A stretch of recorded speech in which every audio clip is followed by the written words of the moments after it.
Hey, welcome back, ladies and gentlemen, to the RT Machine Podcast. We're on episode 5, season 1, and we got quite a laundry list to go over this week. We're going to do a little recap on Vegas and a few other items we want to hit. I'm your host, Brian Kraling, other known as BK. To my left here.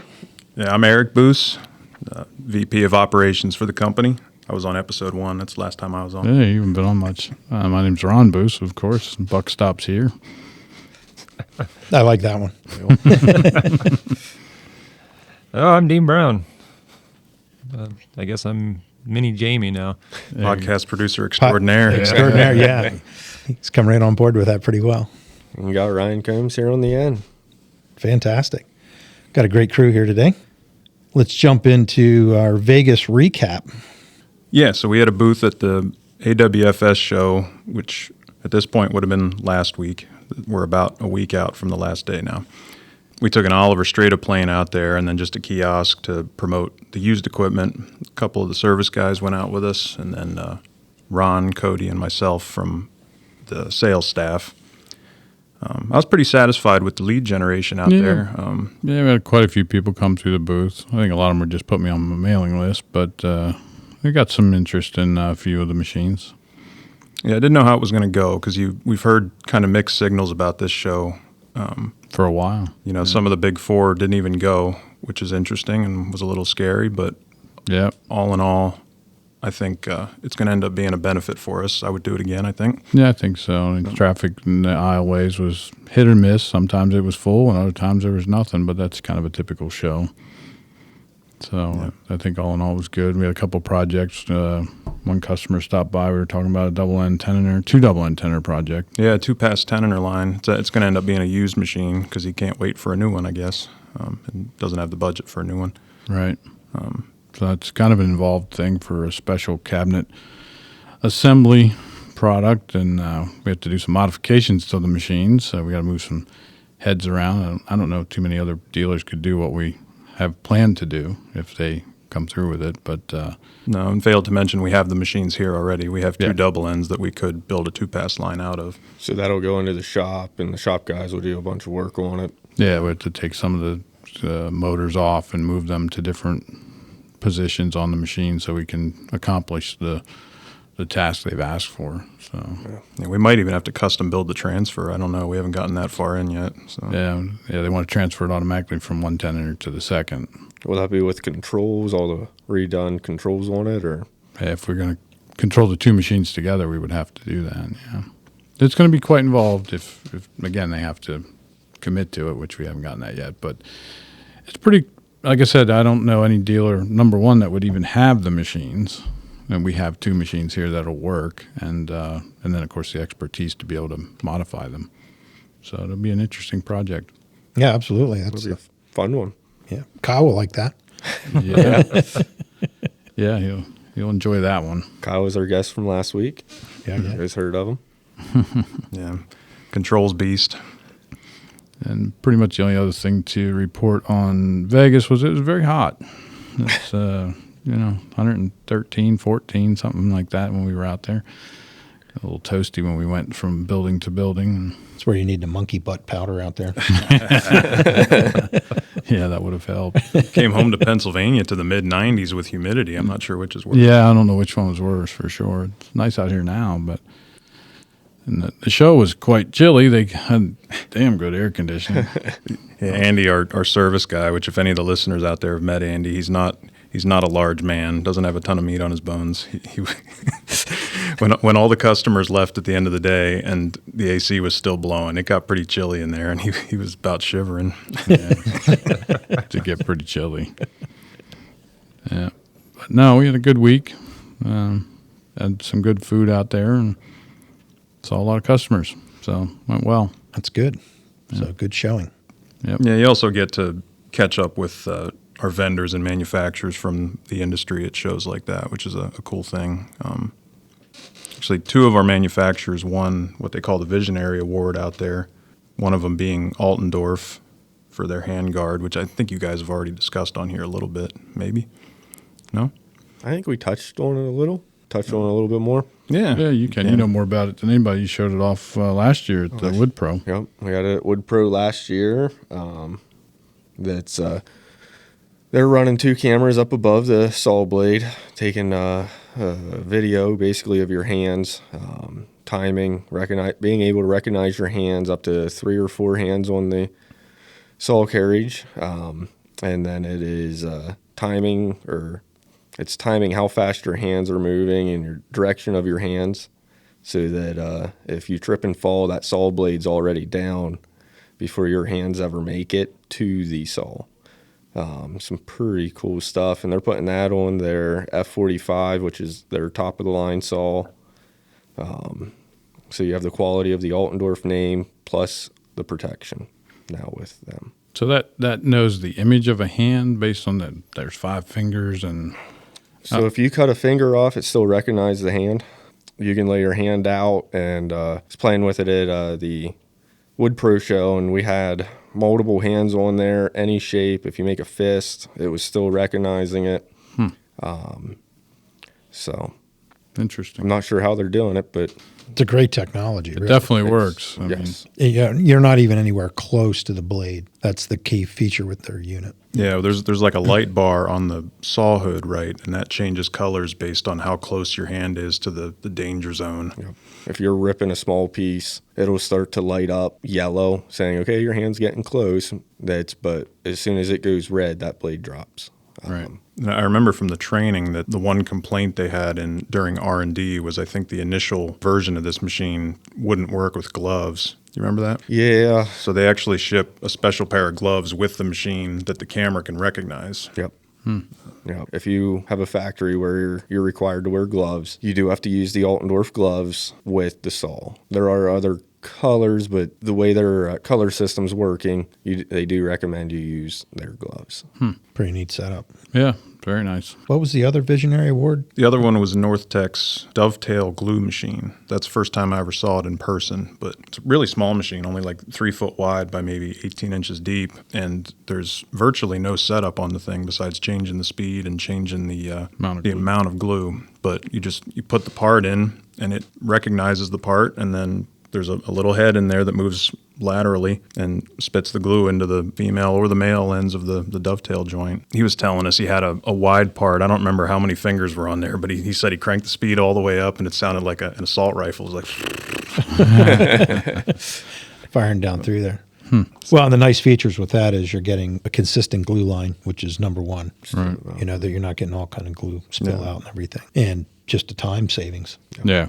You just put it in there and it squirts the glue out. especially when you're putting a lot of drawers together. That's right. Can't wait to get one of them in our showroom. Yeah, I think we tried to get one from there, but they wouldn't let us have it. Yeah, I think he had several pre-sold. The one from the show sold, and it's a fairly new product, so I think he wants to keep it close to home and prove it out first. But Yeah. Well, we had a few North Techs we brought home for inventory. we did.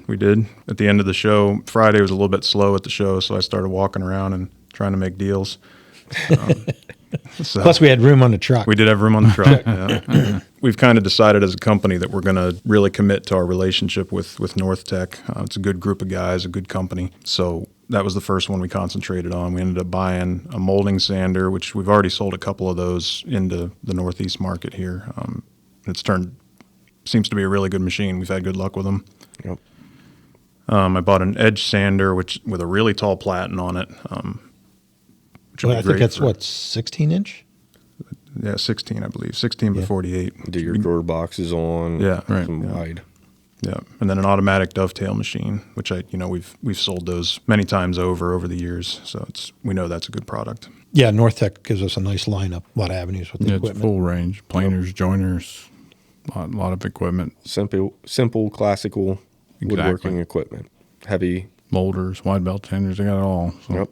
Yeah, it's And good. the owner of the company's been in the industry for a long time. We've always maintained a good relationship. Yeah, with we him, know which is- Brandon for a long time. Yeah, which is always a positive. Great. That's awesome. So that's pretty much wraps up what we had going on at Vegas. I think you picked up some other. You bought a couple of Paoloni. Well, what do they call phenol now? Phenol. Yeah, they changed the company name to Femol, but if anybody remembers the old Italian brand Paoloni, they used to do really well with sliding table saws in the States here. Yep. Years ago. Other classical machines.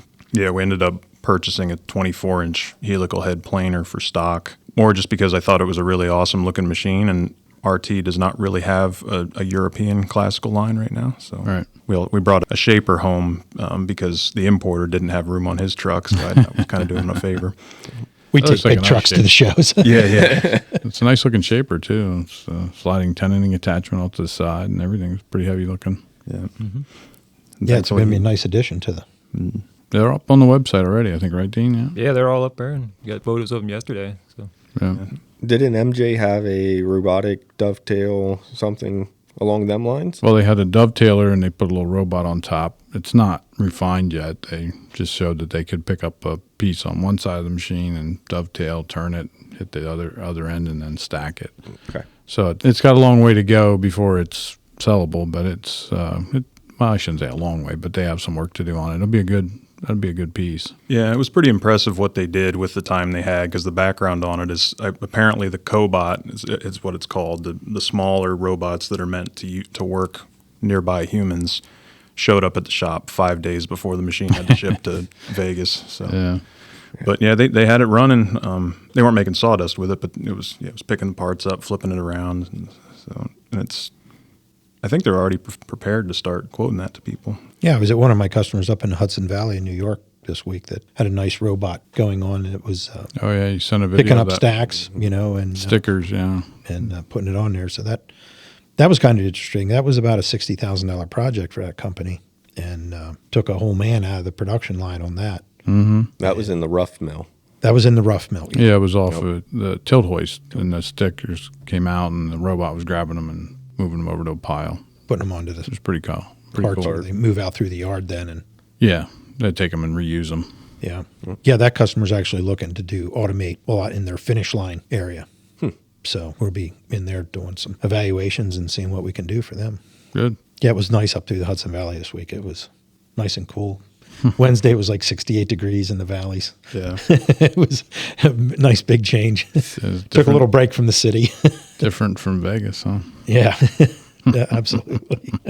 Well, we have a Oliver hot list going on as well. So, Ryan, you want to hit up some of what we have going on there? Yeah, so we bought a bunch of Oliver equipment here throughout the year, trying to make a little bit of room and back into the warehouse as we're starting to fill up again. So cutting some prices on that stuff. You can give us a shout. We got a bunch of joiners, planers, different boring machines, some edge sanders, shapers, dowel making equipment, all through Oliver. Looking to make some room. So we're making deals. Yeah, give us a call. Let's make it happen. Call for the bundle package. Yeah, right. Yeah, packages always do better. RT Machine Hot List Podcast There you go. to catch us on that one. Yeah, we got the Wood Pro coming up. Yeah, that's our next show. That's the 12th through 13th October. Right. So it's going to be here before we know it. It's coming quick. Yeah. That's usually Ryan's baby. We were talking today about it, about different machines we're taking. And that's, of course, the Stanza will be there. Solid Stop will be there. We'll have an Entico dust collector hooked up to our running machines. Circle T, that's, there's been rumors about getting an Altendorf there again. So we'll see how it goes. Yeah. We're 2 months out from that show, and this is the time of year where our vendors start calling us after we thought we had settled on a layout for the show. And Time Saver's been added to the booth, Oh, too, Time right? Saver, yep. Yeah. We got a 'Cause two-head. they used to have their own booth, and they're going to be in ours. So Yep. got a sander coming. Two-head, 43-inch, I do believe. Yeah. So we're packing it up quick. We're going to fill her up. Yeah, there's not going to be a whole lot of room. How big is that booth? 30 by 20. No, I think that's 30 by 55. yeah, I think it's closer to that. Yeah, Yeah, it's a big booth, but by the time you throw a sliding table saw in there and Yeah, all those that other takes a lot machines of you listed up, it's Make enough room for the machines that we're actually demoing as well. stay tuned for the actual confirmed layout. We'll figure it out. yeah, Might be the week before, but Play some Tetris. We might need mezzanines so they can walk over top of everything. We won't have enough room for a bar like at Ligna.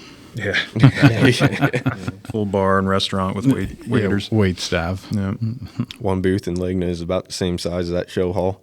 yeah, you're not kidding. That's about right. That's about right. Wood Pro is a nice regional show. Yeah. Yeah. A lot of people in my area too, easier to get to. Yep. From New Jersey, New York. The Lancaster area, you're 2 hours to New Jersey and then basically 2 hours of all of Pennsylvania. Well, your western PA is a little farther. Yeah. But, New York City's 3, so. Yeah, it's Pretty become centrally. a pretty nice show. Yep. You You know, get get a- Maryland coming up, a little bit of Virginia, D.C. You know, it's a show you can come to and hit in a day in a few hours. And, Get back home. Vegas isn't your scene. yeah. Yeah, right. If shoe fly pie is more up your speed than whoopie pie, yeah, right. you can definitely get sugared up down there in Right. the Yeah. Lancaster area. Maybe that's why we should have a bake sale there. You got to go to the Amish show for that, and then you'll get ice cream and Yeah. the bakery Yep. stuff. And And go to the Ohio Show. What's yeah, that? the one in Ohio does all that. January, they have a bunch of donuts. and Yeah, the everything Mount Hope show. Yep. Yep. It's coming up quick, too. It is February. February. Yeah. Then we do the one in Indiana in January. That's what we always said about woodworkers. We're a bunch of masochists, man, because we do Vegas and Atlanta in the dead of summer. And then we do northern Indiana in January and northeast Ohio in February. Freezing. Yep. Yeah, everything's twisted around. Yeah. Yeah. And almost always happens like the week before the show in Ohio, it's nice weather. It's sunny. It's a little bit warm for the time of year. And then the week of the show, it's freezing cold and it's snowing and it's windy. And that's always the year they have something at the auction that we're interested in. So Erik or I are out there freezing our ass off. But we still go. The things you do for Still- equipment. We still go. Yeah, I've said that already at that show. The things I'll do to make money, it's just unbelievable. Maybe that'll be our promo. We'll have Eric out there with just T-shirts on this. Oh See how long you can make it in the see how long you can last. That was me last year. I forgot to bring a sweatshirt. Stood outside freezing. Oh, man. Last year actually wasn't quite as bad as most years. It was actually better than most years. Yeah, that's true.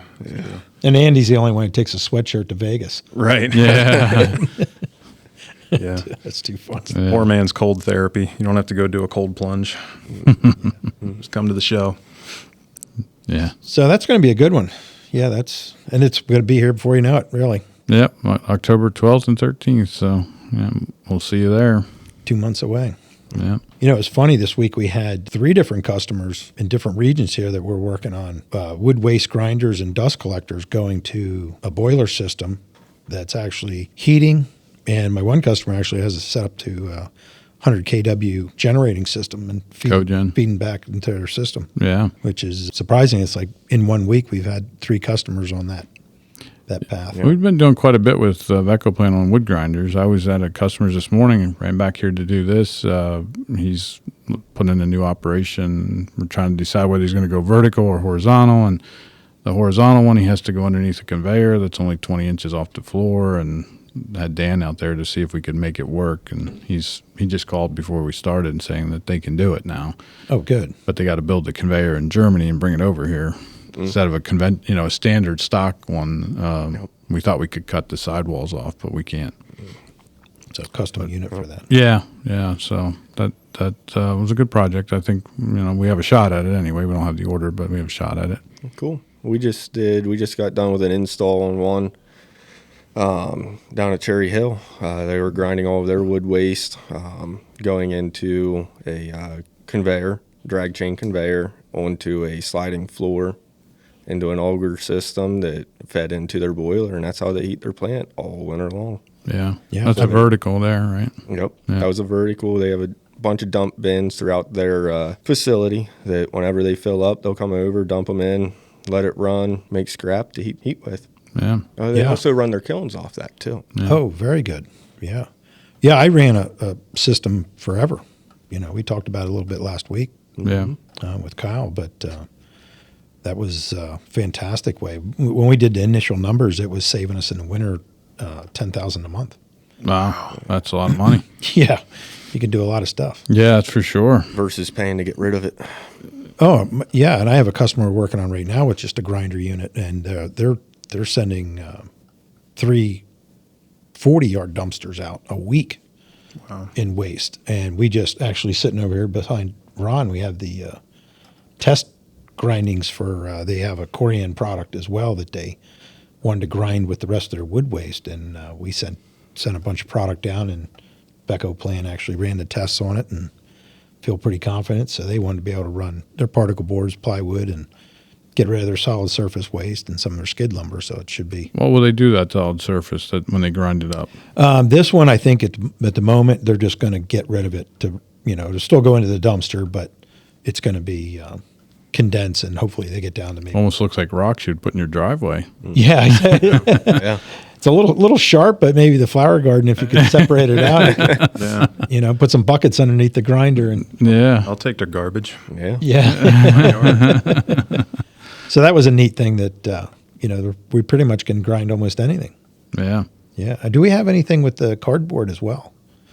So I think your one customer is going to have some of that we're going to run some testing on. Yeah, they're doing 2 30-yard dumpsters, just all of their scrap from wood to cardboard to plastic that we're looking at being able to do a cogen system, turning their waste into electricity. It's a project that we're just starting to work on and seeing where that goes. So that'll be an interesting one, and hopefully we have some more information in the future. They have a whole wall of stuff down there at Becco Plant. You guys were down there. Mm-hmm. They have a whole wall of things that they've ground up. Oh, yeah. It's pretty impressive, really. Yeah.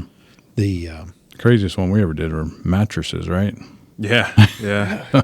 Some guy wanted to buy a used grinder to grind up his mattresses. Were you here then, Dean? No, I don't think I you did missed that one. That was for a prison, wasn't it? Yes. I was it. I Yep, didn't even it was know all that. the old prison beds. Oh yeah, didn't work too good. But did they buy that? I don't think so. It didn't That was work when too I good. was in the shop. Actually, it might have been a little before, right before I started in the shop for you. But I remember all the stories about it. I don't remember if we got that order. I think the springs got all twisted up in the head. cutter head. Yeah. Yeah, it didn't go too good. We'll try it though. We tried. right. We did. We hooked it up out back and we threw the mattresses in there. It's you see all the videos. The one year we did the show here at our place, we put on a little show, and the Becco Plan rep was in showing everyone they're grinding bowling balls and all sorts of different things in the grinder. Well, that one year that we had that horizontal one here, Cody's customer came in with some huge chunks of wood and made such a racket, and would shut the machine down. But the customer loved it because it did chew it up. But they were huge. I think they're buying another one. Actually, they want to buy a bigger one. Yeah, that's right. Yeah. That's right. Oh wow! They Yeah, and bought the obviously- machine, and it works. But Man, that was loud. oh, It was brutal. and we gear them to the waist. So we always run samples of everything for the Right. customers and yep, figure out where it really needs to be, and upsize it a little bit as well, just to people trying to throw things in. yeah. You always try to give them a little bit of extra Yeah. capacity. But yeah, it's a very popular item going today, as everybody's looking to try to reduce their waste and or turn it into an energy, either heat or electricity, and Right. whatever you can bring back into your grid is definitely pretty nice. Absolutely. Did you make it by Becco Plan's booth in Vegas? Oh yeah, They they had had- that monster one in the Yeah. middle. Did you walk up top and look in the No, thing? I didn't do that. They had one of those crazy pre-crusher machines with the the interlocking pallet thing. crusher. Yeah. Oh, okay. Yep. Yeah. Is that what that was? And then it would fall into a regular wood shredder. Man, that's wild. Yeah. I was watching some of them the other day, just taking pallets and just smashing them so that they don't jam Yeah. when they go into the hopper. Yeah. Yeah, if you're doing a lot of pallets, you need that pre-unit. If that's all you're running. If you're running multiple items, if you have particle board plywoods, with the pallets, you can run it together, but you get that dead space. The hardest thing with grinders is how you feed them. Yeah. You gotta, if you're running sticks, and you can run them in a vertical, but you can't dump a whole skid load of sticks in, or they're going to start bridging. That's why we run the verticals. Right. If we're running small blocks, we can feed small blocks on a vertical or on a horizontal, but they do like a vertical better. So Yeah. it's just a matter of the feeding and how we can feed. So Yep. But their horizontals will handle the blocks. It's just those really little ones are always going to fall through and make Yeah. a mess. yeah, Becco basically. Plan's running a double drive wheel on it, so it is picking them up much better than just a single. Right. So we do have a little bit of advantage there to be able to help feed some smaller blocks. But if that's your main production, then you're in a vertical, That's right. not a horizontal. That's for sure.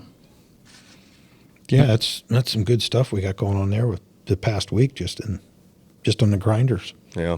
Yeah. We had alone. 2 different guys come in to run the Stanza. We did some demos there. The one guy was wanted to run a 60 grit crossbelt to break the edges, kind of round them over a little bit, and then headed to a wire wheel.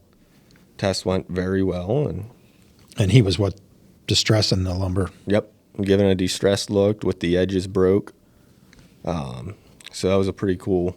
Makes for a great look, really. We weren't sure if the crossbelt was going to be able to handle breaking the edges enough for him, but with the test, I think we can put a little bit stiffer brush on, and we were almost going for a 1/4 inch round over radius. Oh, no kidding. I didn't realize you were And we going got almost there. So I think we're going to step the stiffness of the brushes up and see if we can accomplish that then.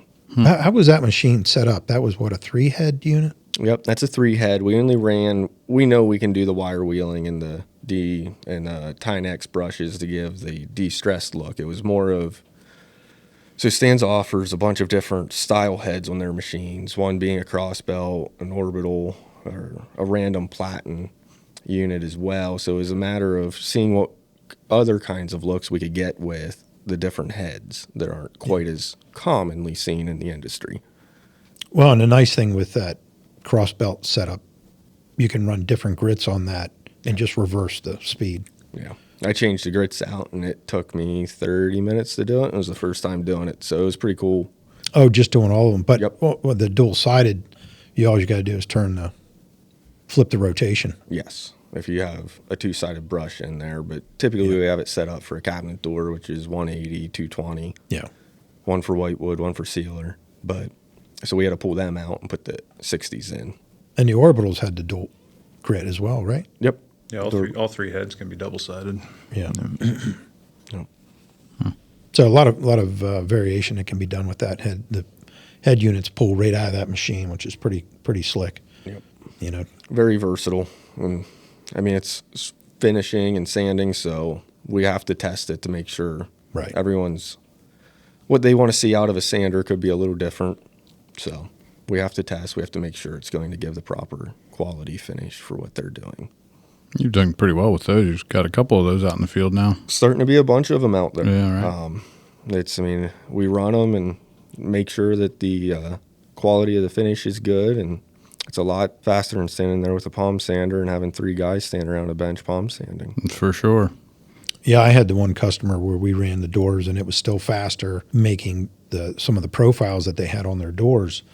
We actually sent it through like 2 and 3 times for what they wanted to do, and it was still way quicker. Yeah. Well, I mean, you think about it, you have your whitewood sanding, so you're taking a minute, 2 minutes or so hitting your whitewood.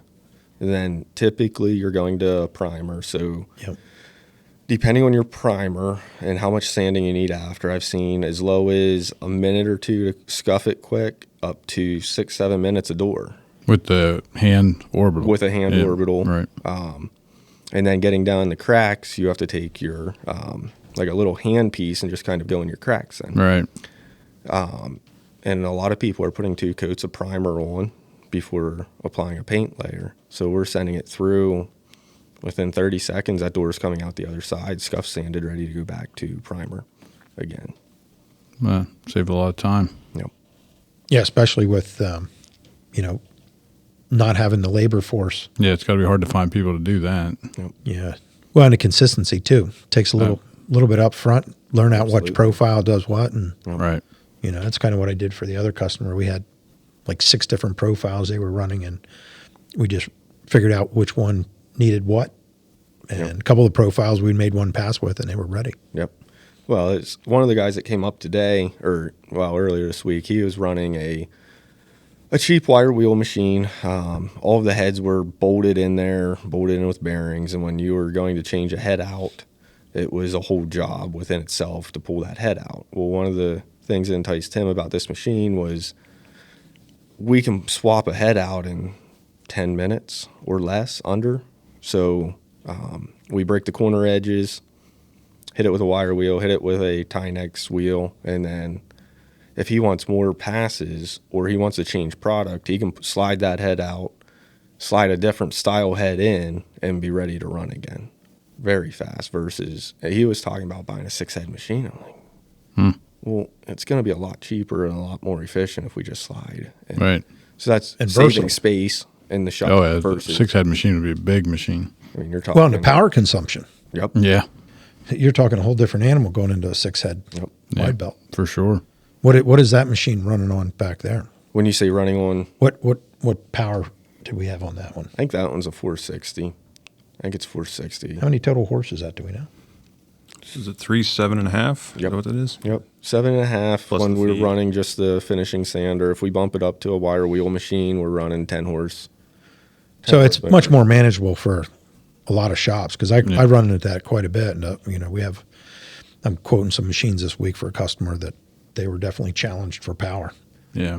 So some machines I can run 3-phase and a couple of the others I had to go single just because they only had so much power coming off their phase converter. Wow.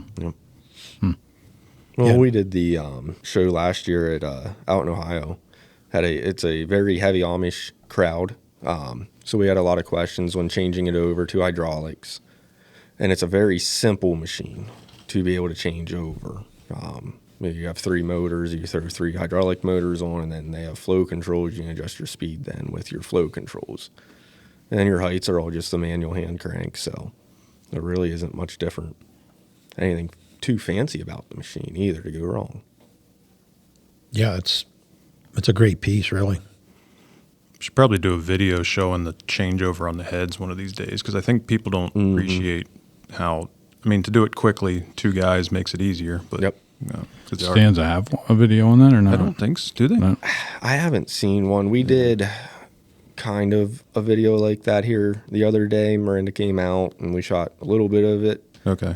That's showing some, but not what it. That'll go on the Doesn't Instagram justify. page if you guys don't, if you're having a rough time visualizing what we're talking about right now. Yeah. Yeah. That's the tough thing with this is we're sitting here talking about all this machinery and it's like, Yeah. I'd like Yeah. to see a picture. Yeah.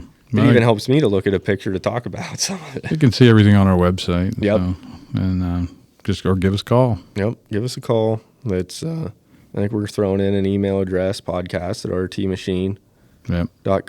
So if there's ever any questions on something we've talked about or you want to make some comments, correct us. Yeah. That could Yeah, we that would could love to happen. hear from everybody. That's for sure. What other type of content would you like to hear from us and Yeah. explanations? And maybe this was going to go into our full video podcasting sooner than later. I figured you would bring that up. Brian's pushing to get a whole video system with it. So. He just wants to show off the guns. Yeah. Yeah, I'm back into training again, so pretty heavy. Dialed in the food. I haven't had something to drink in like 3 weeks. Oh my. Brushed off the sodas other than I had that stupid energy drink today. Did you get any energy out of it? I did. It boosted me up a little bit. Good. We were going to lift before the podcast, but Before? so we'd be all pumped up with testosterone. Oh, but then yeah. we figured we might also be completely exhausted. Wouldn't be. Yeah, after usually our chest workout on Fridays up in that attic, it's we're all pretty drained. Can't stop sweating. What are you doing for a diet then? Are you just doing like low carb or? Well, I cycle, so my carbs. So depending on what my day is, I typically start out mornings. I eat a lot of eggs. Yeah, you told me that. And I just found over the years of training on and off and how my body reacts. And, as I got older, what your system likes and doesn't like, bloated feeling. And so, a lot of mornings I start out with, hard-boiled eggs, about 4 of them, a whole avocado, and then I usually do like a 1.5 cups to 2 cups of cottage cheese. And juicing up the protein and getting the fats in there. And then depending on lunch, if it's a big day like today, I had a full cup of jasmine rice and about 125 grams of protein of fish, Oh yeah. the haddock. So It was you that had to fish. yeah, that's what was in the microwave. We always know. Walk into the break room and it's sitting there. And you get this fishy smell going. Yeah. Usually it's Jill. Yeah, right. Yeah, it usually is her. Sorry, I had shrimp for lunch. So yeah, I carved up pretty good today for our chest days. Quite exhausting. I brought the same meal for after too, so I can as I'm driving that hour and a half home. I'm not sure if I'm going to be able to keep up today. The Big Mac and the chicken nuggets may not hold up long. Ryan's dirty bulking. Ryan is on the dirty ball. Well, when you're that much younger, you can get away with that. I used to do that stupid stuff too. He didn't pull any punches there, did he? Here, when you said you had these eggs, I thought maybe you're like Rocky. You just crack them into. Oh, I don't get that crazy. But I do believe in them. It was funny because, my doctor last year was complaining about my cholesterol. We've been fighting back and forth about that. And he's like, it's all in the eggs. And I was like, it's not in the eggs, because I was eating other crap, as well. I didn't have my diet dialed in and down. And to appease him, I pulled back on the eggs, and that's when I got the freaking COVID. Oh, yeah? Right before the IWF show. And I was like, I was so mad. I went in for my follow-up. I'm like, that's it. The eggs are coming back. I didn't get sick. I mean, I was living like in an incubator with people, at the shop. Everybody around me was getting sick. And I made it 2 years without getting sick. And that's the only thing I can take it down to. It's wow. The That's eggs interesting. did it to That is interesting. Well, they definitely work. I mean, anybody that does any type of training or anything or screwing around, it was, I think it's 20 in the pandemic. I was working out pretty heavy, and then I had a couple buddies that they all started working out at my gym because of the commercial gyms were all closed up. So, Right. And so a few of those guys were on, TRT and growth and stuff like that. And, I refused to do any of the drugs to get that way. And so I was eating pretty much 2 pounds of red meat a day and a dozen duck eggs. And I caught those guys within 2.5 months. I took my bench press. I was 51 then. I took my bench press from like 305, and then I took that up to almost 400 pounds. Wow. That's a heck Nice. of a jump. Within 2.5 months. Yeah, it was pretty good. And then we were moving a lot of, I still believe in a lot of the loading, time under tension. So as Erik and Ryan know, we've been doing our chest days, and it's quite tense. How about it, Erik? Good luck. I remember the first day we did that lift. At one point, I locked eyes with Ryan, and we were like, what the hell did we get ourselves into? Yep. Many times. Over and over again. Right? Yep. Well, I do a little more of a HIIT training style of Dorian Yates style workout, where it's, what did we do, about 55 minutes? And what was your heart? You had the monitors on, so you were running pretty high as a cardio workout with the heavy strength. Yeah, I was spiking into the 170s for sure. Wow. Yeah, so it's people in my training. But I learned from a lot of guys over the years. I was friends with a lot of bodybuilders, and, I grew up with all around us. My brothers and sisters are like 9 and 10 years older than me. So, we in Central PA, we had some of the top contestants, and they were all friends. And so I used to work out at a young age with my brother and hang out with all those guys. And Wow. yeah, the Varanakar brothers, they were big. Marty actually had Mr. Universe and Mr. USA. So for little Harrisburg town, Yeah. we had some pretty heavy hitters. And, girlfriend back in high school, her brother was Mr. Pennsylvania. So I would kind of always grew up around it. It was on and off, like Yeah. get lazy and get stressed. And if anything, that's when you should be working out, Yeah, when you right. get stressed It'd out. be better off for you. Yeah. That's pretty cool. It's when they put the gym back here. I mean, as salesmen, we sit in a car all day long for most of the time, or you sit in an office chair. And it was pretty cool for Ron and Erik and Derek to take some of the space back here in the shop and throw a gym in that when we're here, they put a shower in here for us. Yeah. So, Yeah, it's a nice perk, really is. This week was pretty tough on the road. I stopped at a local gym where I was at up in Hudson Valley, and I walked in the door. I said, "Hey, I just want to pay for the day." And she goes, "Oh, that'd be $25." I said, $25? I just want to be here for an hour.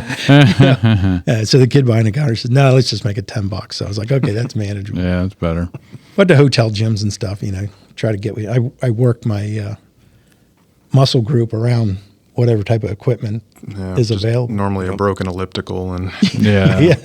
Treadmill that squeaks. Like. Dumbbells to 25 pounds. Yeah. Yeah, so you gotta work around that.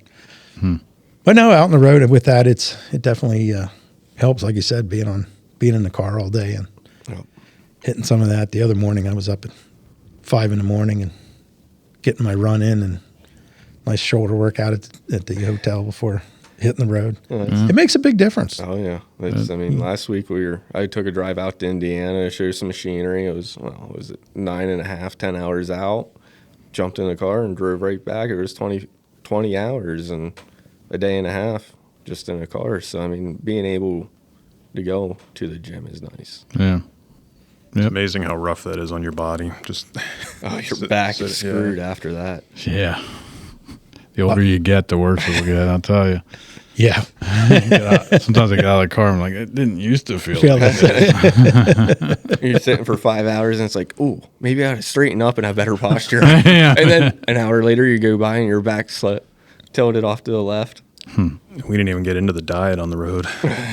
It's a whole podcast. Next week on the RT Machine podcast. Yeah. Yeah, that's one thing I did start doing more is packing my Yeah, you meals. take your own. Yeah. How to go into a 'Cause it's restaurant tough. now. You're looking at an hour to get a decent meal versus you can go into a fast food and eat and be done in 10, 15 minutes and go back to work. All right. Well, and the cost, just everywhere. No matter what you're trying to get, it's ridiculous. Yeah, it's getting out of hand right now. So yeah, sure. and I feel better too on it. Yep. So I guess I'm trying to set some new goals, to see where I'm going to end up. 54 years old, I'll think I maybe could get that 405 bench press back up. To have 2 spotters. 2 spotters, yeah, Yeah. should be a good one. Did you bring him some duck eggs, Dean? No, I forgot. Oh man. Yeah, I swear by duck eggs. Duck eggs are. Last are time fantastic. I remember last time you went out, you forgot them. They were still here Monday morning. Yeah, I took them home then. Oh, you did get them? Yeah, they were all right. Especially. If you're here next week, I'll bring you a couple dozen. Yeah. Brian's got his Yeah. dealer now. Yeah, that's my drug eggs. Yeah, Dean raises his own chickens and eggs, so we get a supply of eggs sometimes. I haven't seen any in a while. They're all free ranging, so they're laying wherever they want to. And Oh, is that right? sometimes it's hard to track down the nest. See where they're. Oh yeah, because you're building a new coop for him, right? Yeah, we got the concrete pad poured, but I just gotta get a roof on it yet. Up that egg production. Yeah. He's at rookie numbers right now. You can have them. You just got to go up and find them. That's right. It's an egg. It's a real egg hunt. Yeah. Yeah, how do you find them? There's 30 eggs in a nest, and I don't know what you do at that point. I don't even know how long they've been there. Easter will be at Dean's this year. Yeah, How many chickens do you have? I have at least 100. Oh, Wow, I didn't realize you had that. It's getting there, huh? Christ, he does have it might How many not be dogs? quite rookie numbers. How many ducks is it? About 5 in my adult flock. I got 7 growing up right now, and I just hatched out 2 little miniature ducks. Yeah. There'll be more duck eggs here coming your Oh way. yeah. Well, a lot of people don't realize they're really the yolk is much more rich tasting. it and, definitely and a is. darker yellow. And I love them. I think they're fantastic. Some people are like, "Oh, duck eggs." I'm like, "No, believe me, You they're gotta know how to you can't cook them like a chicken egg. They don't. no. You got you cook them a little bit different. You leave them a little more. I don't want to call it runny, but that's how I do them. A lot softer. Okay. You don't ever want to cook them. That's the. They get more rubbery than a chicken egg. If you Yeah, that's what I noticed. That's what my wife said. Don't bring any more of those. She said, I like those. And that's what it was. I didn't cook them right. So yeah, getting all diet dialed in and going from there and see how many more people I can drag into my Your little world. world. Look better for my customers. Yeah, there you go. I'm gonna get some jiu-jitsu mats up there, and I'll drag you into my world. That's it. I was a grappler, you know that. So I do know that. That's true. Never mind. May not go your way. You need a lot more room up. You need a lot more room than what you have up there. Oh no, I'm not doing that up there. Second floor rolling around. I wouldn't. knock over. well, it's funny because I was listening to a Wait, bunch of podcasts this week with they were talking jujitsu and bodybuilding and stuff. And it's amazing how many guys are doing jiu-jitsu now. You know, Yeah, that's really taken off for sure. you know, with the strength training and all. And I think it's come a long way, really. It's good exercise, huh? I love it. Yeah. And Eric's been doing it for a while. Now, how do you guys dress for that? Like, We wear the pajamas, the gi sometimes, Okay. and then we do no gi once a week, which is just like athletic gear, compression gear. So, yeah, traditionally you wear the gi with the belt, and there's rankings with the belt and everything. so maybe I got to show up over there with. They'll put you and I together because we're both the sweaty bastard. I'm always the last partner to get picked, I got to get Erik on. and I'm usually the biggest guy there. Was Yeah. we probably will get paired together. Too cool. Well, awesome. Yeah, so send those questions and answers to us. Yeah. See what kind of items you'd like to do. What are we going to send it to? Dean at RT Machine? No, we're going to make a new email for the podcast@rtmachine.com. Oh, good. Yeah, we'll set that up. So, That should be up by the time this episode airs. So yeah, won't take long to set that up.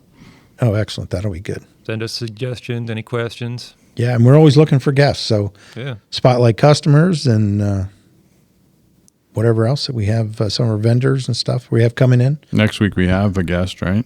Yeah, Green Street Joinery, which is Jeff and Rob. Oh, that'll be cool. Yeah. Yeah, They do they're their own podcast as well. That's you guys were on there. Yeah, Couple- we've been on theirs. Yeah, couple The times. inspiration for this one, really. that's right? exactly right. Yep. yeah, we got hooked. They're doing another video unit as what it's called the Today's craftsmen. Today's Craftsmen. Men. Today's craftsmen. Men, Yeah. not man, men. And that'll be on a YouTube style. It's a platform. Yes. YouTube channel. Yep. Yep. So we'll be That's an educational.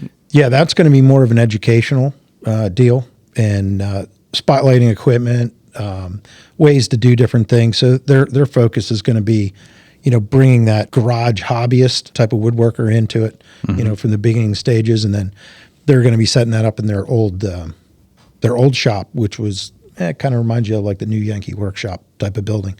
Okay. And I think it'll be kind of neat because it's a great space, and they're doing that. And then if they do anything a little more industrial, they'll bring it over to their shop. To the main shop. Yeah. Yeah, but a lot of focus is going to be on equipment and stuff. So you'll hear from RT Machine in there, I'm sure. Yeah. Absolutely. That'll be cool. And watching from a hobby standpoint, kind of that transition and the balance between the two worlds, where you're taking just doing it as a hobby to actually making money on it and turning it into a business is kind of seems like that's where they're transitioning at there. Yeah, Okay. that's what they're. And you think how many of our customers? Almost everybody started some way or another, As kind of a like hobby, that hobby. Yeah, A lot of them. Yeah. Yep. Started out that way, and hey, I can. can Norman do this. Hahn from Conestoga, he started out in his garage just making doors and cabinets, and look what that turned into. Yeah, quite the empire there. Yeah, absolutely. So cool. Yeah, I think that's about all I have for the week. I think it was a pretty good episode. Yep. Good spot to wrap up. Yep. Yeah. It all looks good. All right. So catch us next week on podcast number 6. There you go. All right, over and out.